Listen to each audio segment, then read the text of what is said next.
தந்திரமும் மருந்துமாகி தீரானோய் தீர்த்தவல்லான் தன்னை திரிபுரங்கள் தீயெழுத்தின் சிலகை கொண்ட போராடை உள்ளிருக்கும் வேலூரானே போற்றாதே ஆற்றனால் போற்றினேனே.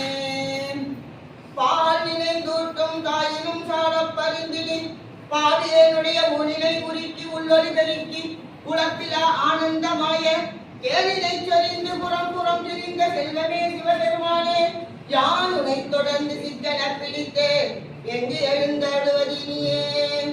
கற்றவர் எங்கும் கற்ப கற்கணியை கரையிலா கருணை மாக்கடலை மற்றவர் அறியா மாணிக்க மலையை மதிப்பவர் மனமணி விளக்கை செற்றவர் புறங்கள் செற்றயம் சிவனை எரிவீகி மேலே வீற்றிருந்த கொற்றவன் தன்னை கண்டு கண்டுள்ளம் குளிர என் கண் குளிர்ந்தனவே. பாலுக்கு பாலகன் வேண்டி எழுதிட பாகனறிந்தவிரான் மாலுக்கு சக்கரம் அன்பருள் மன்னிய தில்லை தன்னில் ஆலிக்கும் அந்தனர் வாழ்கின்ற சிற்றம்பலமே இடமாக பாலித்து நட்டம் பயில வல்லாளித்தே வல்லாண்டு கூறுதுமே. உலகலாம் உணர்ந்து ஓதற்கரியவன் நில உலாவிய நீர்வழி வேடியன் அழகில் ஜோதியன் நம்பளர் தாடுவான் மலர் சிலம்படி வாழ்த்தி வணங்குவான். திருச்சிற்றம்பலம். வழிபாட்டிற்கும் உரிய திருத்தொண்டர் புராணம் என்று சொல்லக்கூடிய பெரிய புராணத்தை தொடர்ந்து சிந்திக்க முற்படுகின்றோம். என்ன பாடம் நாம் பார்க்கணும்? எம்பிரான் முருகநாயனார் புராணம். சரியாக இன்றைக்கு குருவருளாலும் திருவருளாலும் அமைப்பாளருடைய பெரும் முயற்சியாலும் அன்பர்களுடைய ஒத்துழைப்பாலும் 2 ஆண்டுகளை நிறைவு செய்து 3ஆம் ஆண்டு நாம் இந்த வகுப்புல அடியெடுத்து வைக்கிறோம். அத்தகு பெரும் சிறப்புக்குரிய நம்முடைய இந்த புண்ணிய பூமியாக விளங்கக்கூடிய செங்கம் நகர், அங்கு இருக்கக்கூடிய பெருமான் விரைவில் உடம்புக்கு ஏற்று அருள வேண்டும் என்று அவரை மீண்டும் அவர்கிட்ட தவிர வேற யாருக்கும் நம்ம போய் கேட்க முடியாது. அவரிடத்து வேண்டிக் கொண்டு நாம் இன்றைக்கு எம்பிரான் முருகநாயனாருடைய திருவரலாற்றை சிந்திக்கலாம். திருத்தொண்ட தொகையிலே முருகனுக்கும் ருத்திர பசுபதிக்கும் அடியேன் என்று 2 நாயன்மார்களை ஓர் அடிவிலே வைத்து போற்றுகின்றார் நம்முடைய சுந்தரமூர்த்தி நாயனார். சென்ற ஆண்டு திருவாரூர் தேரு கண்பர்களா வந்திருந்தீங்க.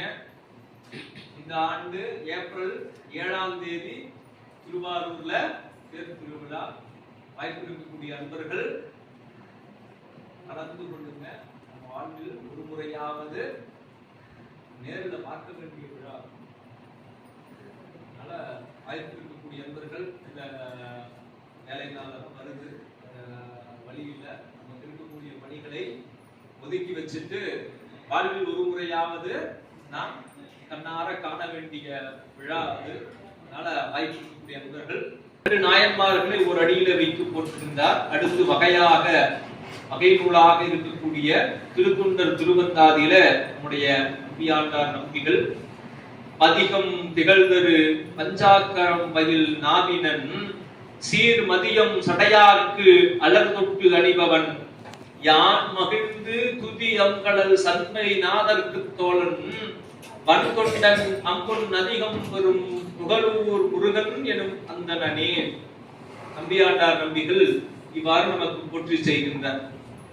அதிகம் திகழ்தரு பஞ்சாக்கரம் வயல் நாவினன். பதிகத்தினுடைய பயன் எது அப்படின்னு சொன்னா அது 5 எழுத்து. நாம இத்தனை விரிவாக முதல் திருமுறையில இருந்து 12ஆம் திருமுறை வரை நாம் எத்தனையாக சிந்தித்திருந்தாலும் அது அத்தனையிலும் பொருளாக என்ன இருக்கு? சிவம் தான் இருக்கு. 5 எழுத்து தான் இருக்கு. அந்த 5 எழுத்தை பற்றி கொள்ள வேண்டும். குருநாதர் மூலமாக நாம் மந்திரமாக அதை ஏற்று பெற்றுக் கொள்ள வேண்டும் அப்படிங்கிறது தான் அந்த திருமுறையினுடைய 12 திருமுறையினுடைய சார். அப்ப அந்த 5 எழுத்தை பற்றி கொண்டதன் காரணமாக நாம் அருளியல் துறையில கொஞ்சம் கொஞ்சமாக மேம்பட்டு நிற்கக்கூடிய நிலையை பெற வேண்டும். உங்களுக்கு சொன்னதும் அதற்காகத்தான்.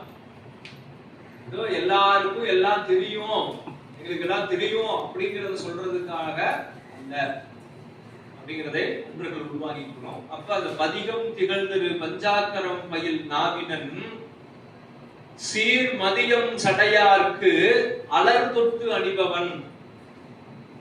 பிறைச்சந்திரனை தன்னுடைய சடையிலே சூடி இருக்கக்கூடிய சிவபெருமானுக்கு அலர் தொட்டு அணிபவன். அலர் அப்படிங்கிறது மலர். நம்ம இன்னைக்கு மலர் அப்படிங்கிறத பல விதமா பயன்படுத்துறோம். ஆனா அலர் அப்படிங்கிறது மலர்வதற்கு முந்தைய நிலையில் இருக்கக்கூடியதற்கு அலர்னு பேர். அப்படி அலர் தொட்டு அணிபவன் யான் மகிழ்ந்து துதி அங்கள் சண்பைநாதற்கு தோழன். சோழன் பாண்டியர் என்று சொல்லக்கூடிய அந்த 3 பேருக்கு அதனால அவர்களுக்கு முடிவுடை மூவேந்தர் அப்படின்னு பேரு. முடிவுடை மூவேந்தர். அவங்க ஏன் முடிவுடை மூவேந்தர் அப்படின்னா அவங்க பெரிதாக அந்த மணிமுடியை சூடிக்கொள்ளக்கூடிய அதிகாரம் படைத்தவர்கள். அப்படி சோதி சூழும் மணிமௌழி சோழர் பொன்னி திருநாட்டு போது சூழும் தடம் சோலை பொய்கை சூழும் பூம்புகளூர். பொய்கையும் அடுத்து சோலைகளும் நிறைந்திருக்கக்கூடிய ஊர்தான் பூம்புகளூர் என்று சொல்லக்கூடிய இந்த திருப்பல். அந்த பூசு நீரு போல் உள்ளும் புனிதர்ங்கிற சொல்லத்தான் அந்த அடியத்தான் இங்க விளக்கமா என்ன சொல்ற? நல்லோர் மனம் போல் அவர் அணிந்த சேமம் நிலவு திருநீரு. என்ன சொன்னார்? நீரு வெண்மையா இருக்கு, அத போல அடியார்களுடைய உள்ளமும் வெண்மையாக தூய்மையாக இருக்குன்னு சொன்னார். இப்ப அதை அப்படியே கொஞ்சம் மாற்றி என்ன